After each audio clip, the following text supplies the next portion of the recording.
The action that I'm referring to has to do with the International Tribunal into Crimes of Church and State, or otherwise known as the ITCCS. So I will begin now with a statement that was written on August the 1st, 2011, in Brussels, Belgium.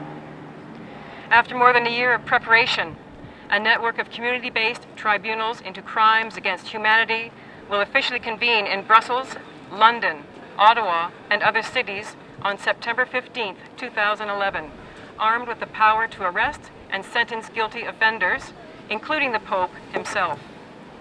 Despite efforts by the British government and the Vatican to obstruct the tribunals, including deporting and harassing its leading members, survivors of church and state terror will gather in 5 countries to present evidence and come to a judgment concerning church-sponsored genocide, murder, and the continued trafficking in children.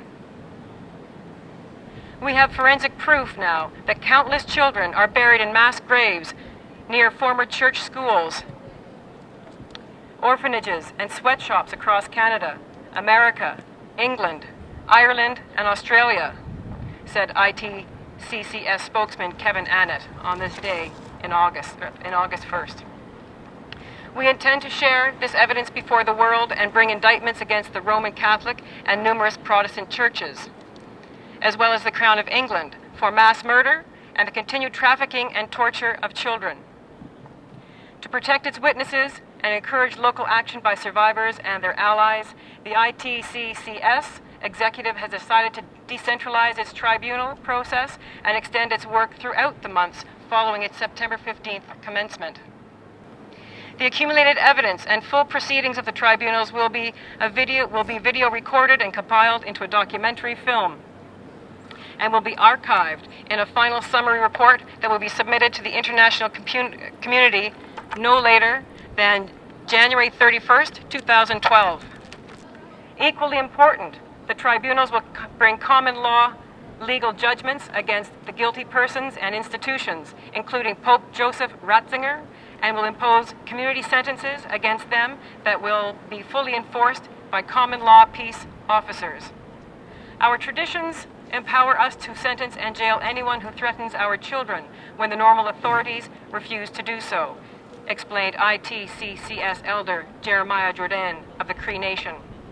Our tribunal will therefore issue its own arrest and internment warrants, assess financial levies and expropriations against the property and wealth of the churches we find guilty, and order the evictions of these criminals from our lands. We will not allow those responsible for murder of our people to go unpunished. Some of the events that have taken place already. On September the 7th at noon, there was a press conference in Ottawa on Parliament Hill. On September the 15th at noon, there were formal openings of the ITCCS tribunals in Brussels, outside the European Parliament building. London, Dublin, and Ottawa are to be announced. On Sunday, September the 18th, last weekend, at 11 a.m. Vancouver time, memorial vigils and protests at Roman Catholic and other churches in Brussels, London, Dublin, Rome, Ottawa, and other cities took place.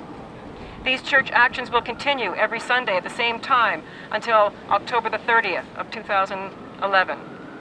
Sunday, October 30th, 12 noon, a public vigil, exorcism, and protest outside the Vatican in Rome will be followed by a 24-hour prayer and fast. Sympathetic actions at other Catholic churches across the world will take place at the same time, their local time. On Monday, October 31st at 12 noon, there will be an international press conference outside the Vatican in St. Peter's Square in Rome. On Tuesday, January 31st, 1 p.m., international conference and media event to present the summary results of the ITCCS inquiry in Brussels, Belgium, exact location to be announced at a further date. So I'm now going to read the press release that was issued last weekend by the ITCCS. Tribunal launched. Churches banned from communities. An international media advisory from the International Tribunal into Crimes of Church and State. Issued Thursday, September the 15th, 2011. London, England. The ITCCS joins with many survivors of torture around the world today as we formally inaugurate an international inquiry and trial into crimes against humanity by church and state.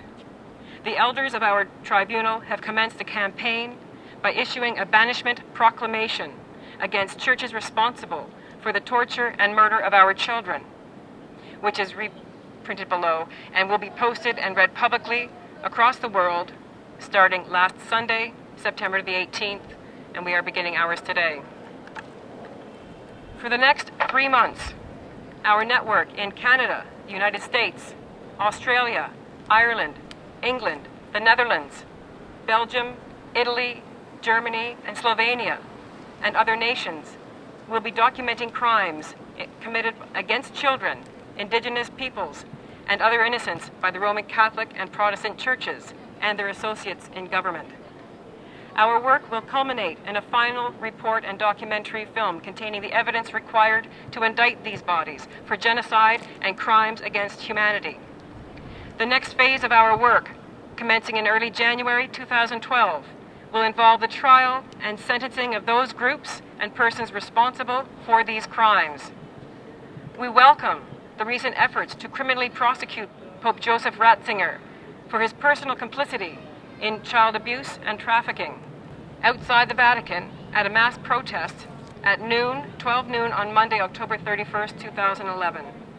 We will also be working with politicians in the European Parliament to seek sanctions and indictments against Canada and its churches for genocide, based on new forensic evidence we have recently obtained in 3 separate mass graves of Indian children who were killed or died in church-run Indian residential schools across Canada.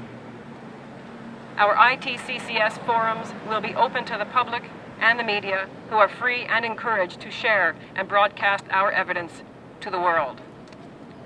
And I'm here today to officially hand over to the St. Mike's Catholic Cathedral here a public banishment order.